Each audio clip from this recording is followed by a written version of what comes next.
Good morning, friends. So today we are again back. I am Ashok Mishra from Focus Classes.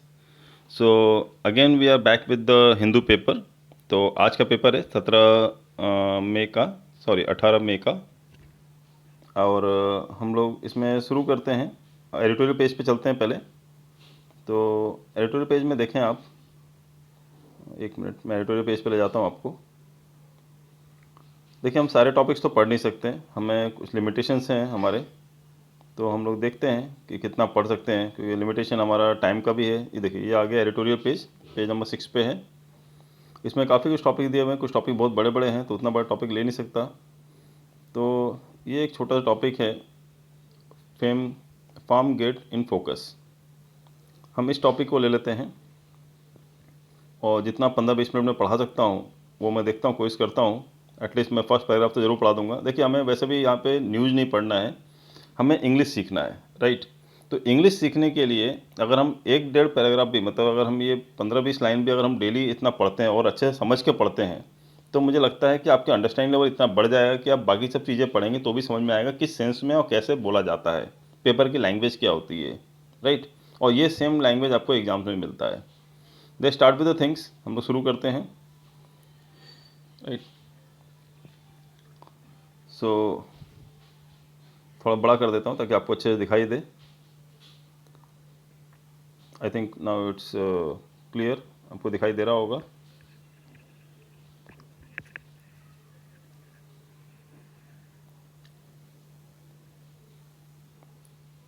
इसमें थोड़ा छोटा दिख रहा है, ऐसे ही कर लेते हैं, इसमें हमको क्लियर दिखाई देगा, राइट।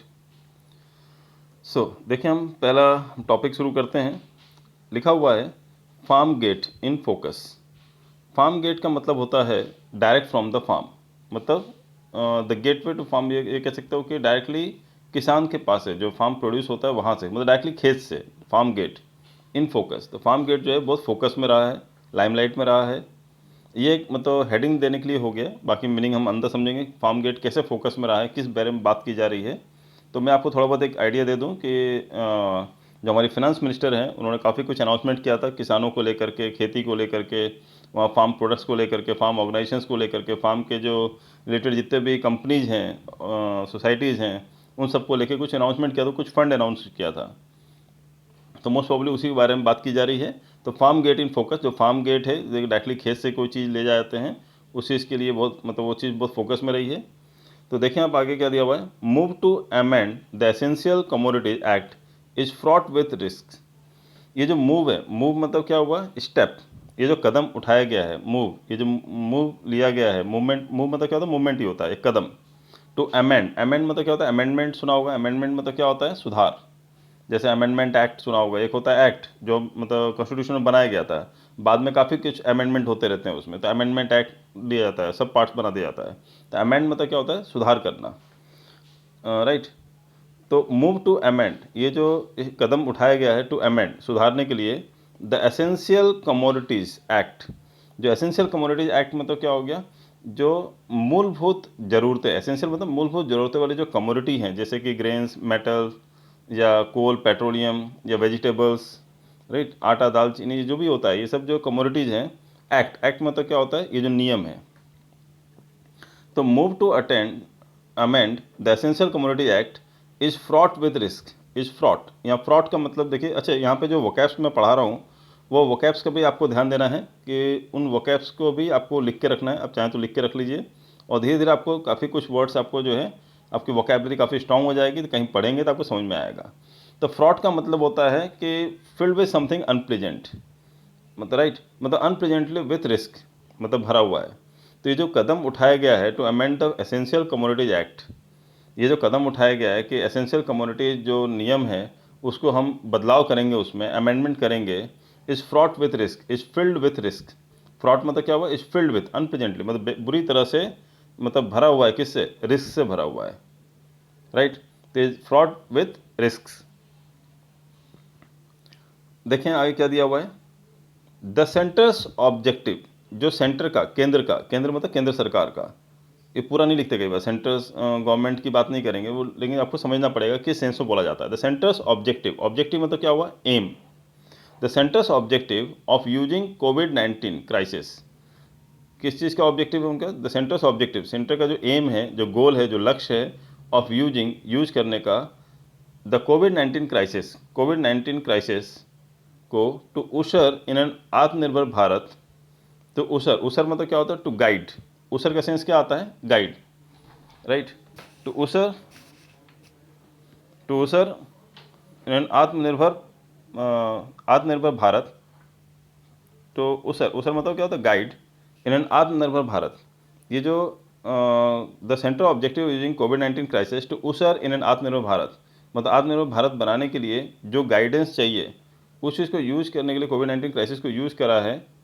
तो उसमें मतलब ये हमने देखा है, फिनांस मिनिस्टर निर्मला सीतारमन का जो भाषण हुआ था, focus Friday's tranche of announcement on farm sector reforms. अब हम इसको एक एक करके पूरा पढ़ते हैं, समझ में आएगा आपको। टुकड़ों में कई बार क्या आपको उसे मीनिंग बताने के चक्कर में मैं वो चीज़ नहीं बता पाता हूँ, तो एक बार पूरा बता देता हूँ, फिर आपको मीनिंग बताता हूँ एक एक चीज़ का। जो सेंटर का, केंद्र का जो ऑब्जेक्टिव है, जो एम है कि हम लोग कोविड 19 क्राइसिस को यूज करेंगे इस चीज़ को गाइड करने के लिए कि हम अपने देश को कैसा बनाएंगे? आत्मनिर्भर भारत बनाएंगे। ये देखा गया फिनांस मिनिस्टर निर्मला सीतारमन का जो फोकस था, जो केंद्र था, फ्राइडेज ट्रेंच ऑफ अनाउंसमेंट।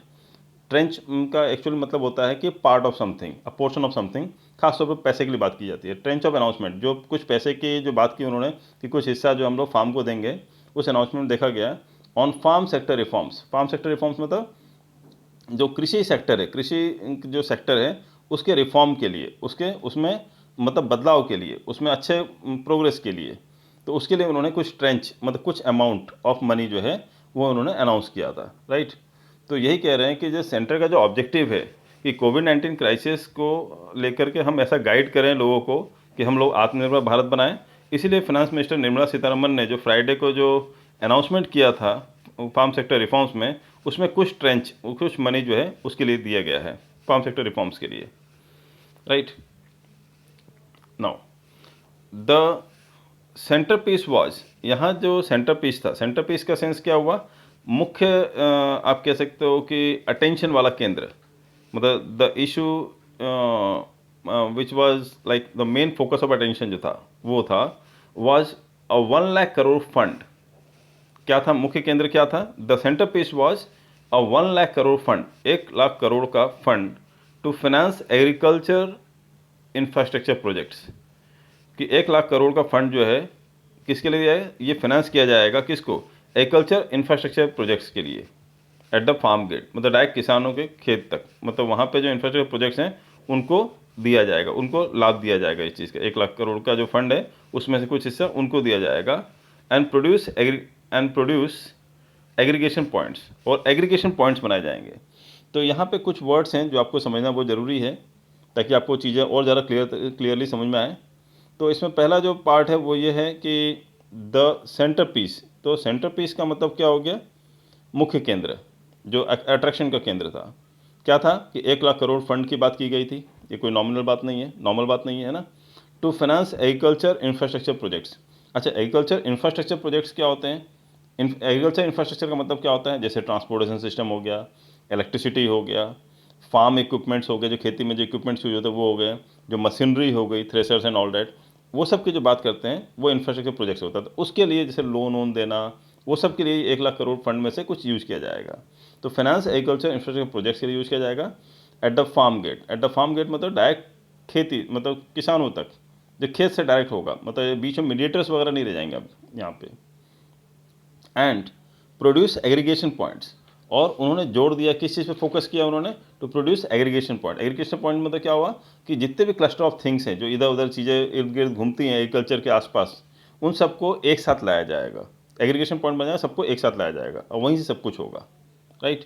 तो इसके लिए 1 लाख करोड़ फंड की बात की गई है, देने का उन्होंने वादा किया है। गिवन दैट, अभी देखिए गिवन दैट जो होता है ये होता है एक आप कह लें कि फ्रेज होता है गिवन दैट। इसका मतलब क्या निकलता है? फ्रेज का मतलब क्या निकलता है? गिवन दैट मतलब taking that fact into account, मतलब अगर इस तथ्य को हम लोग आधार माने तो taking that fact into account. Given that का मतलब होता है taking that fact into account. अगर इस चीज़ को तथ्य माने, किस चीज़ को? वो पूरा पढ़ेंगे समझ में आएगा। एक बार पूरा देख लेते हैं क्या दिया हुआ है। Given that the lack of adequate given that the lack of adequate cold storage facilities continues to extract a high price on farmers and the agrarian economy by the way of post-harvest losses, especially in perishables. The targeted outlay is a welcome step. तो यहाँ तक का ये sentence है given से लेकर step तक। अब हम इसको एक एक करके समझने की कोशिश करते हैं। तो गिवन दैट, जैसा कि तथ्यों के हिसाब से अगर हम ध्यान दें इस चीज़ पे, तो the lack of adequate cold storage facilities, जो लैक ऑफ मतलब क्या होता है, कमी। किस चीज़ कमी है? एडिक्वेट मतलब क्या होता है? पर्याप्त मात्रा में। Cold storage facilities, cold storage क्या होते हैं? जहाँ पे अनाज वगैरह जो है रखा जाता है उसे बोलते हैं हम लोग कोल्ड स्टोरेज। तो कोल्ड स्टोरेज फैसिलिटीज़ हैं, राइट, तो वो उस पर कमी है, उसमें कमियां हैं, एडिक्वेट नहीं है, प्रॉपर मात्रा में नहीं है। तो मतलब किसान खेत में प्रोड्यूस करेंगे लेकिन उन अनाजों को रखने के लिए उनके पास जगह नहीं है कि कहाँ स्टोर करके रखेंगे। तो सामान जो है कई बार खेतों में ही सड़ जाते हैं, कई बार बारिश हो जाती है, कभी ओले पड़ जाते हैं, राइट, तो कभी आग लग जाती है। तो कोल्ड स्टोरेज फैसिलिटी ना होने की वजह से कमी है। तो गिवन दैट, ये फैक्ट को अगर हम ध्यान रखें कि lack of adequate cold storage facilities है, कंटिन्यूज टू एक्सट्रैक्ट, ये अभी लगातार, कंटिन्यू मतलब लगातार, टू एक्सट्रैक्ट मतलब निचोड़ता रहेगा, हाई प्राइस ऑन फार्मर्स, अभी भी किसानों पे बर्डन बना रहेगा, किसानों पे मतलब ये जो प्राइस का बर्डन है ये बना रहेगा, बहुत महंगा पड़ता है उनको। एंड द एग्रीगेरियन इकोनॉमी, और जो एग्रीगेरियन मतलब हो गया एग्रीकल्चर से रिलेटेड जो इकोनॉमी है, हमारी जो अर्थव्यवस्था है, बाय वे अगर देखा जाए ऑफ पोस्ट हार्वेस्ट लॉसेस, तो bye way of post harvest losses, जो पोस्ट हार्वेस्ट लॉसेस मतलब क्या हुआ कि हार्वेस्ट होने के बाद जो लॉसेस होते हैं, हार्वेस्ट होने के बाद मतलब क्या हुआ, कटाई होने के बाद। भाई कटाई के पहले जो लॉस होता है वो कीटाणु लग जाए खेतों में, वो अलग बात है, या बारिश हो जाए, ओले गिर जाए, वो अलग बात है। लेकिन पोस्ट हार्वेस्ट लॉसेस मतलब क्या हुआ? पोस्ट हार्वेस्ट मतलब क्या हो गया? कटाई के बाद जो लॉसेस होते हैं, स्पेशली इन पेरिसेबल्स, खासतौर पे जो पेरिसेबल आइटम्स होते हैं। पेरिसेबल आइटम्स मतलब क्या हो गया? वो आइटम जो जल्दी सड़ जाते हैं, जैसे जो रॉ आइटम्स है, जैसे सब्जियां वगैरह हैं या फल फ्रूट्स वगैरह हैं, ये लोग ये सब चीज़ें क्या होती हैं? ये पेरिसेबल आइटम्स हैं, ये ज़्यादा देर तक नहीं रह सकती हैं, राइट। जैसे कि अब अगर हम बात करें कि गेहूं चावल वगैरह, वो पेरिसेबल आइटम्स नहीं है, वो काफ़ी समय तक रह सकते हैं, सालों साल रह सकते हैं। बट सब्जियां हैं, फल हैं, ये पेरिसेबल आइटम्स हैं, ये जल्दी सड़ जाते हैं, राइट। तो यहाँ वो वही कह रहे हैं कि given that the lack of adequate cold store facilities continue to extract high price on farmers and the agrarian economy by way of post harvest losses, specially in perishables को लेकर के। The targeted outlay is a welcome step, जो targeted, जो बिल्कुल एकदम focused, targeted मतलब focused, outlay, जो outlay मतलब expenditure, is a welcome step, इस कदम को हम लोग सराह रहे हैं, एक बहुत सराहनीय कदम है ये उनका। वेलकम स्टेप मतलब सराहनीय कदम है, राइट। तो द टारगेटेड आउटले मतलब जो एक्सपेंडिचर है, जो उन्होंने सोचा है कि भाई हम लोग जो है टारगेट करेंगे, डायरेक्टली हम लोग फार्म को जो है मतलब, राइट, डायरेक्ट हम किसानों को, खेतों को हम लोग डायरेक्ट फ़ायदा देंगे। इस चीज़ के लिए जो उन्होंने सोचा है, ये जो स्टेप है मतलब एक्सपेंडिचर का, आउटले मतलब एक्सपेंडिचर, ये जो वेलकम स्टेप, ये बहुत ही सराहनीय कदम है। तो अगर हम देखें तो हमारे कोल्ड स्टोरेज की कमी है, इसकी वजह से किसानों को बर्डन बना हुआ है, और पोस्ट हार्वेस्ट लॉसेस भी बहुत होते हैं, खासतौर पे जो पेरिसेबल आइटम्स होते हैं। तो ये जो टारगेटेड आउटले बनाया गया, एक्सपेंडिचर लिया गया है कि इसमें हम लोग खर्चा करेंगे, मतलब इस चीज़ को मैनेज करने के लिए, ये जो वेलकम स्टेप, ये बहुत ही सराहनीय कदम है। नाउ नेक्स्ट देखते हैं हम लोग आगे क्या लिखा हुआ है। The decision to channel the funds to agricultural cooperatives, farmer producer organizations, rural entrepreneurs and startups is also encouraging। तो यहाँ तक पहले समझते हैं, फिर आगे का पढ़ेंगे। The decision to channel the funds, ये जो डिसीजन लिया गया है, निर्णय लिया गया है, to channel the funds, channel करना मतलब चैनलाइज करना, मतलब प्रॉपर वे में एक प्रोसेस में ले आना। द फंड्स मतलब फंड को, जो पैसा है उसको, टू एग्रीकल्चरल कॉपरेटिव्स, जो एग्रीकल्चरल जो कॉपरेटिव्स हैं, मतलब एग्रीकल्चर के जो कॉपरेटिव्स इन द सेंस आप कह लो कि जो ऑर्गेनाइजेशंस हैं, जो लोग चलाते हैं, जैसे मतलब you can say all the people who are working with the farm land, जो खेती से जुड़े हुए जितने भी लोग हैं, they are termed as what, agricultural cooperatives हो गए। फार्मर प्रोड्यूसर ऑर्गेनाइजेशन मतलब हो गया कि फार्मर प्रोड्यूसर ऑर्गेनाइजेशन वो हो गया जो आप कह सकते हो कि पूरी मतलब सामान कहाँ से आएगा, मतलब कहाँ जाएगा, ट्रांसपोर्टेशन से लेकर के इम्पोर्ट एक्सपोर्ट सब कुछ वही मैनेज करता है। तो they are termed as farmer producer organisation होते हैं, कि फार्मर ने जो प्रोड्यूस किया है उसको पूरा ऑर्गेनाइज करना, कि भाई कहाँ से वो सामान उठाया जाएगा, कहाँ दिया जाएगा, कौन सा चैनल के थ्रू जाएगा, कैसे इंपोर्ट किया जाएगा, कितने में बेचा जाएगा, ये फार्मर प्रोड्यूसर ऑर्गेनाइजेशन जो है वो मैनेज करती हैं। एंड द नेक्स्ट पार्ट जो फंड को देने की बात की गई है वो रूरल एंटरप्रेन्योर्स एंड स्टार्टअप्स हैं, जो छोटे छोटे स्टार्टअप्स हैं या ग्रामीण मतलब रूरल से क्षेत्र से जो रिलेटेड जो ग्रामीण से रिलेटेड जो एंटरप्रेन्योर्स हैं, जो ऑर्गेनाइजेशंस हैं, जो कंपनियां हैं जो चालू हो रही हैं, चाहे वो तेल निकालने की हो, चाहे हार्वेस्टर वाले चीज़ें हों, या जो भी मतलब है रूरल एंटरप्रेन्योर्स जो हैं स्टार्टअप्स जो हैं उनको, राइट, तो उनको देने की बात की गई है। The decision to channel the funds to agriculture cooperative farmer producer organisation rural entrepreneurs and startups is also encouraging, ये भी एनकरेजिंग है, मतलब प्रोत्साहित करने वाली है। एज इट लेज, एज मतलब क्या होता है, जैसे कि, क्योंकि it lays the owners of creating appropriate infrastructure or logistic solution largely on the principal beneficiaries, the farmer themselves। तो यहाँ पे आपको समझना पड़ेगा, यहाँ पे दोबारा देखें आप, एज इट लेज, लेज मतलब क्या होता है, यहाँ ले का सेंस क्या है, एम्फेसाइज करना, मतलब जोड़ देना। देखिए हर जगह मतलब अलग अलग होता है। Lie down on the bed मतलब होता है लेट जाना, ही वॉज लेइंग देयर, तो ले मतलब लेटना भी होता है, लेकिन यहाँ ले का सेंस यहाँ पे क्या है, एम्फेसाइज। तो as it lays the onus, onus मतलब क्या हुआ, रिस्पॉन्सिबिलिटी या ड्यूटी, ठीक है। तो लेज द ओनस मतलब ये जोड़ दे रहा है, एम्फेसाइज कर रहा है, लेज मतलब एम्फेसाइज कर रहा है the onus responsibility of creating the appropriate infrastructure, कि क्रिएट किया जाए मतलब राइट पैदा किया जाए द अप्रोप्रिएट इंफ्रास्ट्रक्चर, जो अप्रोप्रिएट है, अप्रोप्रिएट मतलब जो एक्चुअल चाहिए ऐसा इंफ्रास्ट्रक्चर को मतलब क्रिएट किया जाए। और लॉजिस्टिक सॉल्यूशंस, और लॉजिस्टिक सॉल्यूशन जो है, लॉजिस्टिक सॉल्यूशन मतलब क्या हुआ, मतलब सामान कैसे कहाँ से उठाना है, कैसे ले जाना है, वो logistic solution largely on the principal beneficiaries, खासतौर पे जो प्रिंसिपल बेनिफिशरी कौन है यहाँ पे, द फार्मर देमसेल्फ, जो किसान खुद हैं वही प्रिंसिपल बेनिफिशरी हैं, भाई वही मेन उसके आयर हैं, राइट। तो बेनिफिशरीज उन्हीं है, उन्हीं को मिलना चाहिए। तो ये जोर दे रहा उस चीज़ पे।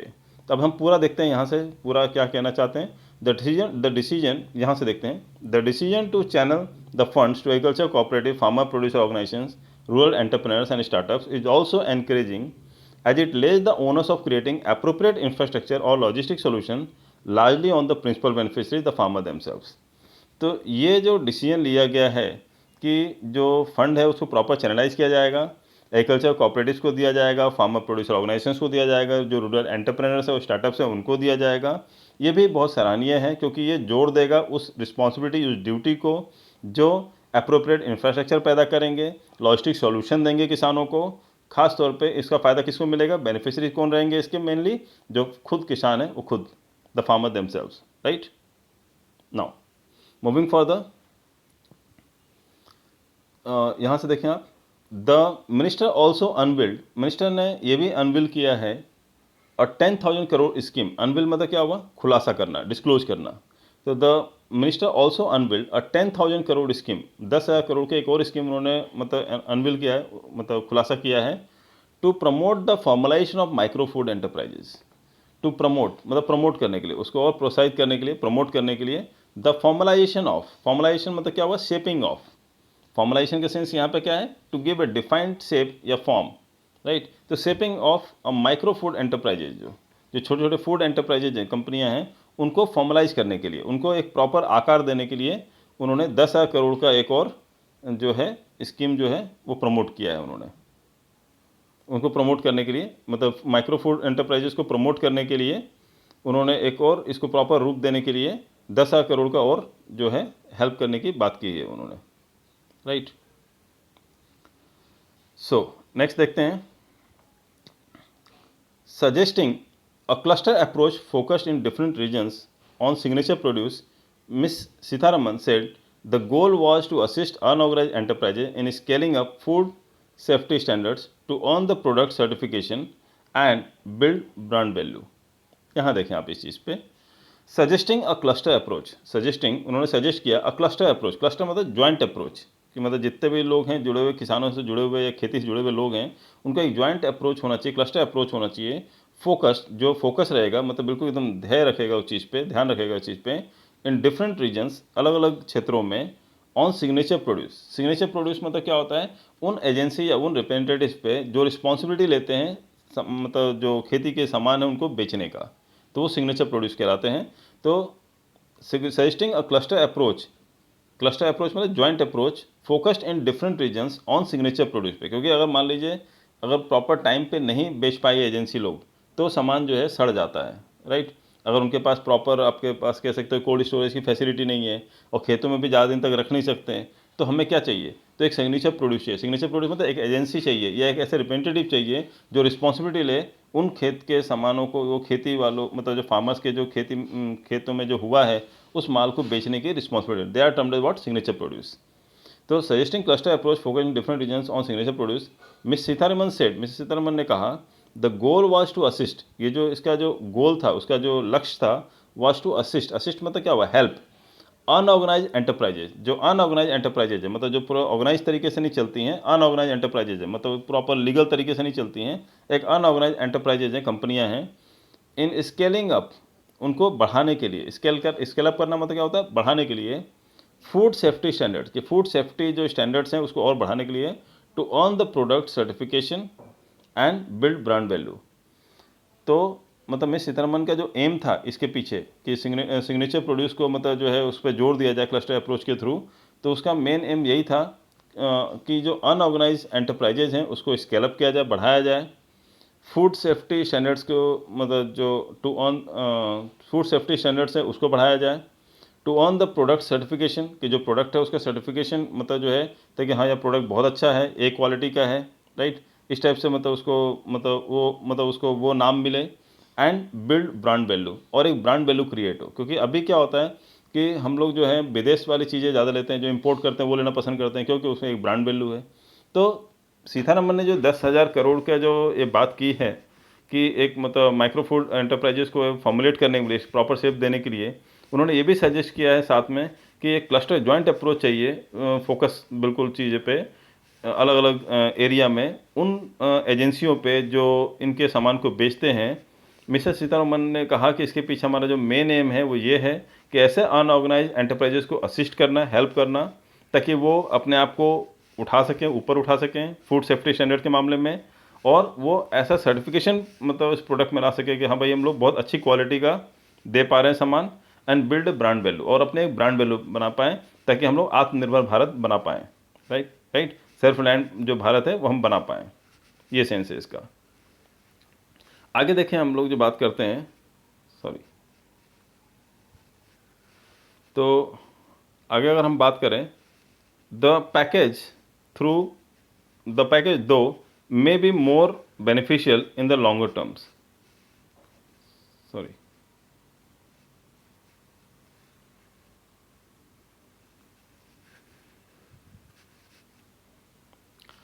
द पैकेज दो, जो पैकेज है दो मे बी मोर बेनिफिशियल, हो सकता है ज़्यादा बेनिफिशियल हो, the package though may be more beneficial in the longer term, हो सकता है जो पैकेज दिया जा रहा हो ये ज़्यादा बेनिफिट, दो मतलब क्या होता है, हालांकि हो सकता है कि मे बी मतलब हो सकता है मोर बेनिफिशियल इन लॉन्गर टर्म, हो सकता है ज़्यादा लाभकारी हो, बेनिफिशियल मतलब लाभकारी हो, इन लॉन्गर टर्म मतलब लंबे समय में, मतलब आने वाले समय में, मतलब लाइक मतलब बाद में, मतलब अभी मतलब लॉन्ग टर्म में, मतलब शॉर्ट टर्म में नहीं, लॉन्ग टर्म में हो सकता है बहुत फ़ायदेमंद हो ये package, then providing any immediate relief from the lockdown exacerbated distress in the rural hinterland. अब यहाँ मीनिंग पहले जो है, पहले हम समझने से पहले दो चार वर्ड हैं जो बहुत टफ हैं, आपको पहले वो समझना चाहिए कि आपको समझ में आए क्या बोलना चाह रहे हैं।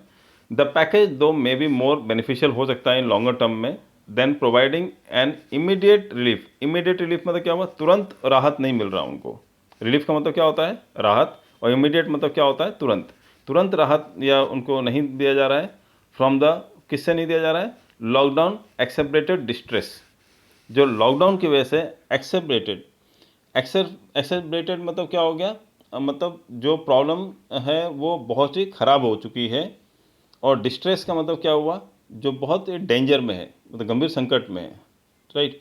तो एक्सेबरेटेड डिस्ट्रेस इन रूरल हिंटरलैंड, या हिंटरलैंड का मतलब क्या हो गया कि ऐसा सिटी जो, या ऐसा एरिया या ऐसा कस्बा जो मेन सिटी से दूर हो, राइट, उस हम लोग कहते हैं क्या, हिंटरलैंड।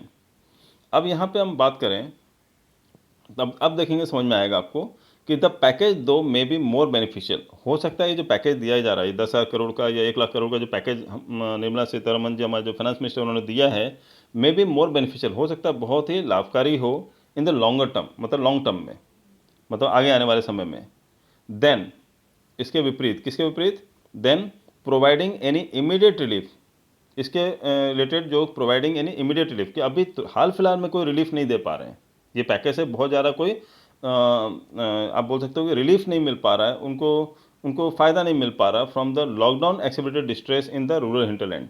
ये जो हमारा जो ग्रामीण जो हिंटरलैंड जो दूर हमारे सिटी से कटा हुआ जो एरिया है, उसके जो मतलब गंभीर संकट है, डिस्ट्रेस है, राइट, उस प्रॉब्लम को एक्सेलरेटेड मतलब क्या, उस प्रॉब्लम को लॉकडाउन की वजह से जो प्रॉब्लम हुआ है उससे इमीडिएट रिलीफ नहीं मिल पा रहा है, राइट। तो ये हमने यहाँ तक पढ़ लिया हिंटरलैंड तक। So I think this was enough for today, so we will study the further things tomorrow also. तो हम लोग ऐसे कंटिन्यू करेंगे, और मैं चाहता हूँ कि आप इसमें लाइक डालें या फिर अपना वो बताएं, कमेंट बताएं कि आपको ये जो मैं पढ़ा रहा हूँ आपको द हिंदू का जो एडिटोरियल पेज है वो कैसा लग रहा है, आपको समझ में आ रहा है नहीं आ रहा है, या ये बेनिफिशियल लग रहा नहीं लग रहा है, कि हम लोग वापस ग्रामर वगैरह पे जाएं या कुछ और पढ़ें, या आपको लग रहा है कि नहीं इससे हमारी इंग्लिश इंप्रूव हो रही है and it is quite helpful for you in the terms of giving the examination made banking और एसएससी। तो जो भी है आप अपना कमेंट बॉक्स में दीजिए, मुझे बताइए, ताकि मुझे भी मोटिवेशन मिले, मुझे पता चले कि जो मैं कर रहा हूँ वो ठीक कर रहा हूँ या नहीं कर रहा हूँ, या अच्छा लग रहा नहीं लग रहा आपको, ये मुझे पता चलना चाहिए। So thank you guys, thanks a lot.